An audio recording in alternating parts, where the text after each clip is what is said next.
Já. Obrigado. Olá, eu sou o Rodrigo Leite e este é o seu documento especial. No programa de hoje vamos falar da extinta TV Manchete, extinta Rede Manchete, sem dúvida alguma, uma das maiores emissoras que já existiu neste país.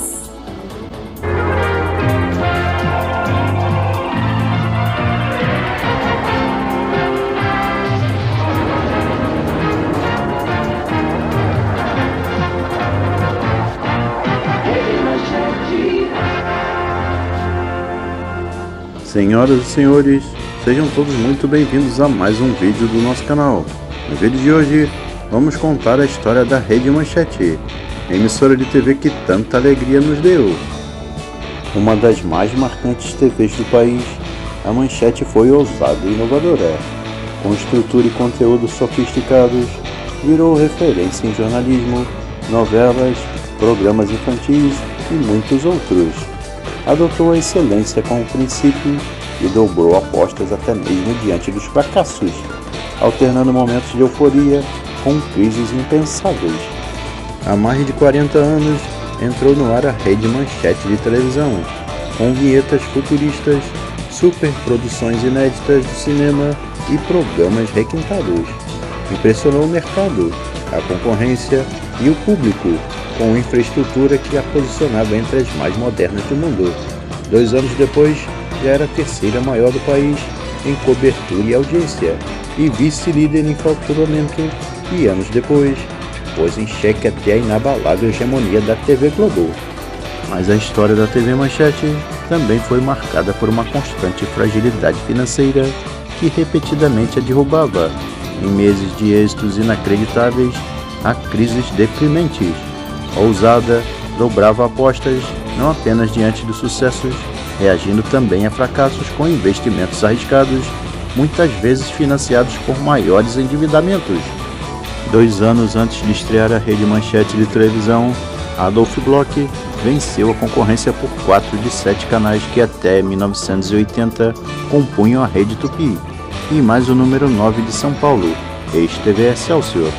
As 5 emissoras localizadas no Rio, São Paulo, Belo Horizonte, Fortaleza e Recife formavam uma das 2 redes de televisão lançadas, ao mesmo tempo, por João Figueiredo, presidente do Brasil na época, que era a Rede Manchete e a TV Silvio Santos.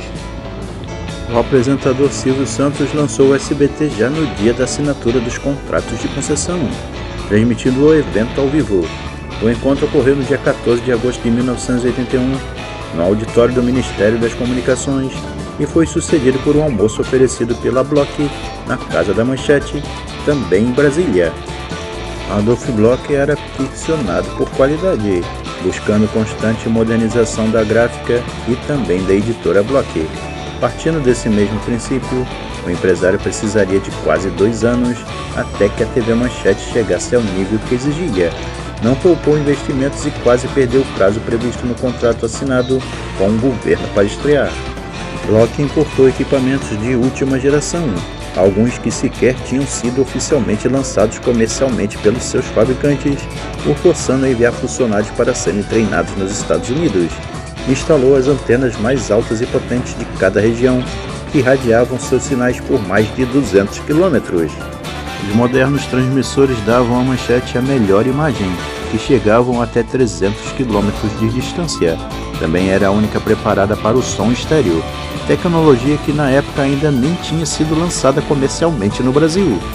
A proposta era ser uma emissora moderna e jovem, com jornalismo forte, inspirado na BBC de Londres e na recém-inaugurada CNN americana, e programação voltada às classes A e B.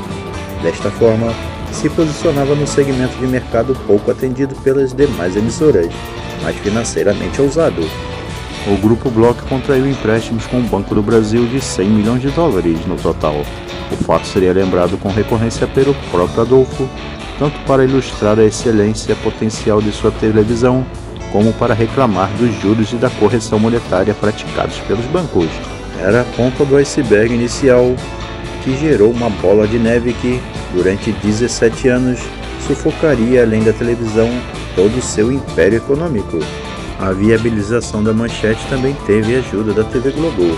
Adolphe Bloch e Roberto Marinho eram amigos desde a década de 40, quando Bloch trabalhou para a Rio Gráfica, futura editora Globo. Os empresários praticamente não competiam, porque o mercado das revistas, terreno de Bloch, estava longe de ser a principal aposta da TV Globo. Bloch também declarou que não queria ser líder de audiência, mas sim líder em qualidade.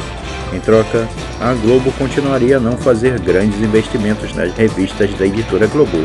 Este acordo, no entanto, já seria rompido em 1984, menos de um ano após a Manchete entrar no ar.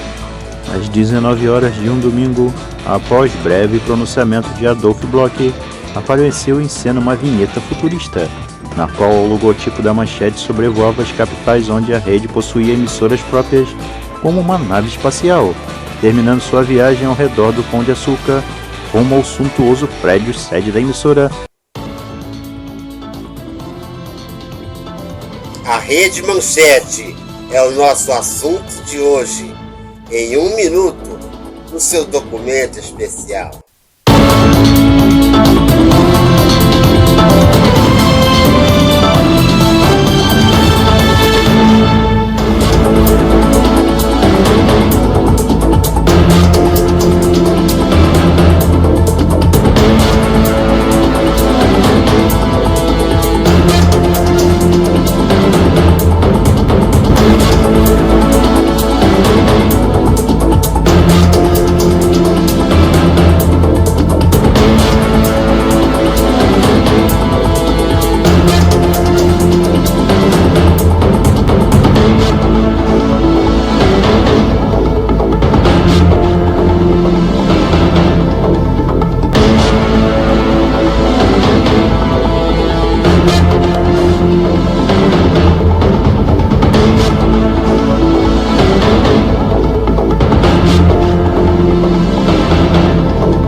Já, obrigado.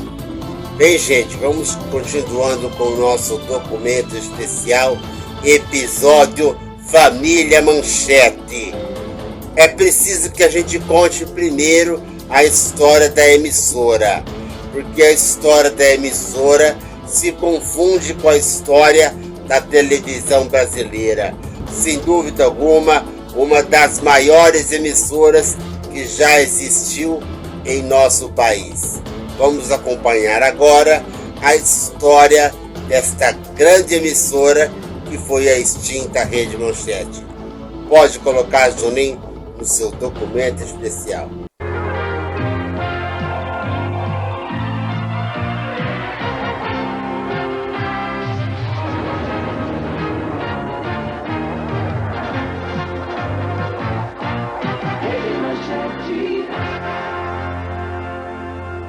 Senhoras e senhores, sejam todos muito bem-vindos a mais um vídeo do nosso canal.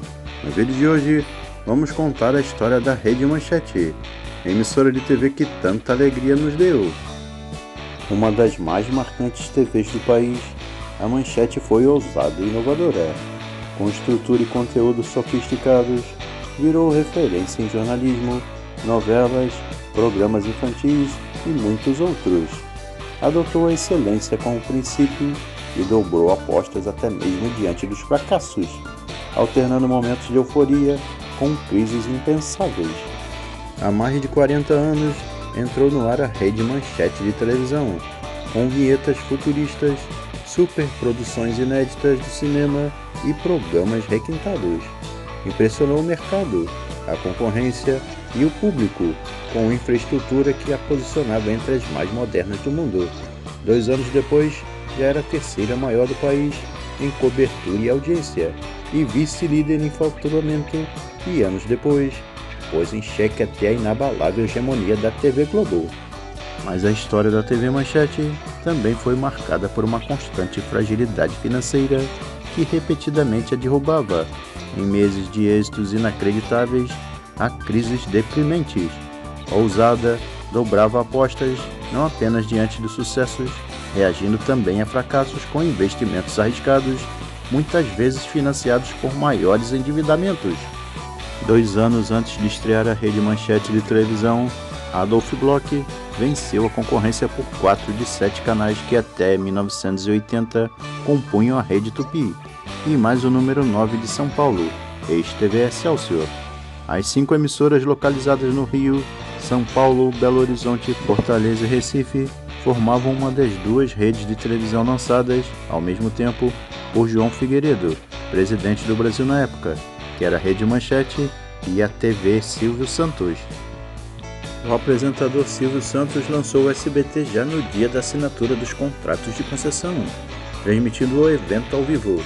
O encontro ocorreu no dia 14 de agosto de 1981, no auditório do Ministério das Comunicações, e foi sucedido por um almoço oferecido pela Bloch na Casa da Manchete, também em Brasília.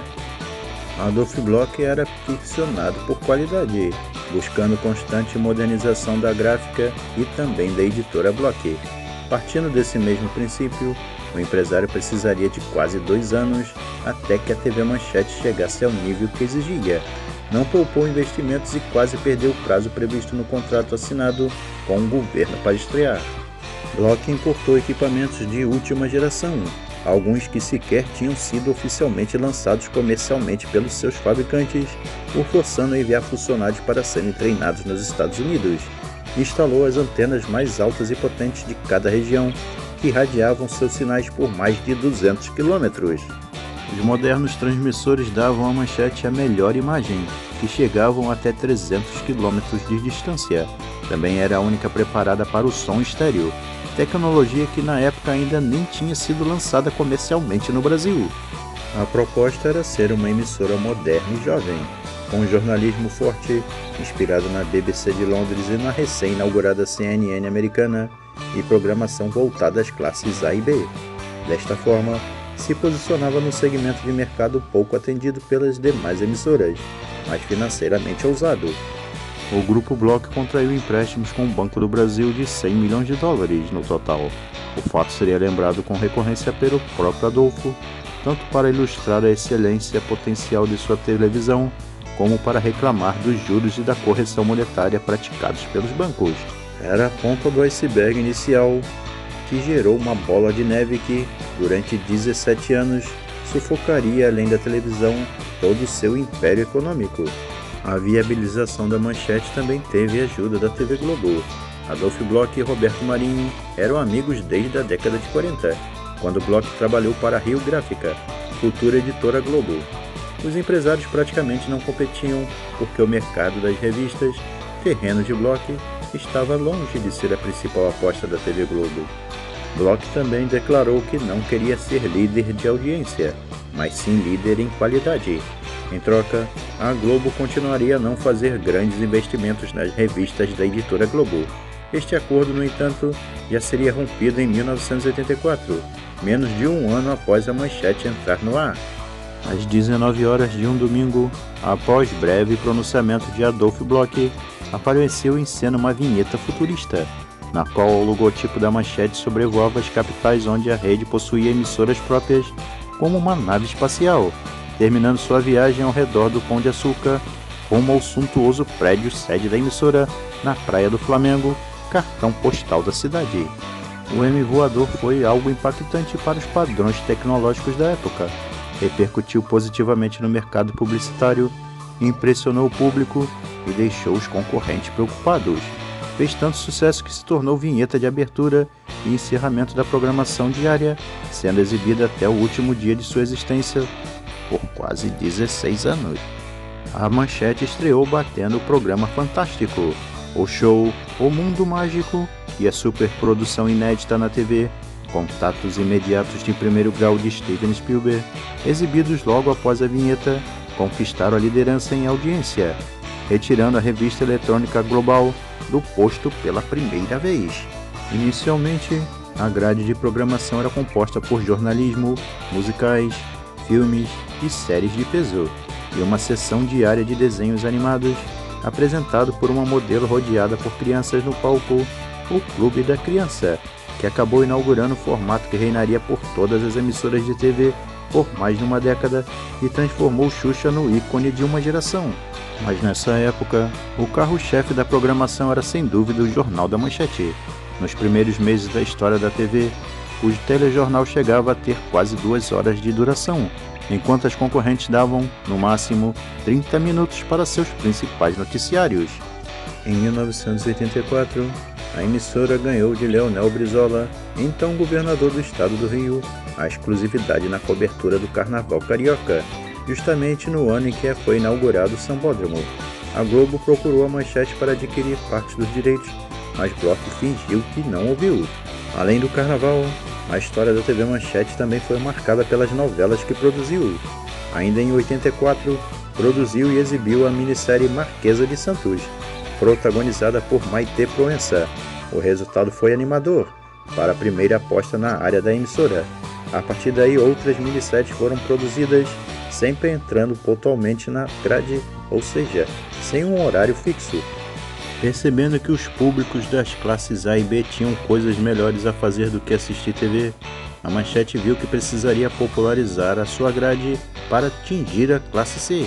Por isso, em 1985, decidiu deixar de lado as minisséries e entrar no mundo das novelas, que poderiam fidelizar o novo público. Lançou também em julho, junto com a novela, uma série humorística diária. As novas produções inauguraram o primeiro centro de produção de televisão da América Latina, Complexo de Televisão de Água Grande.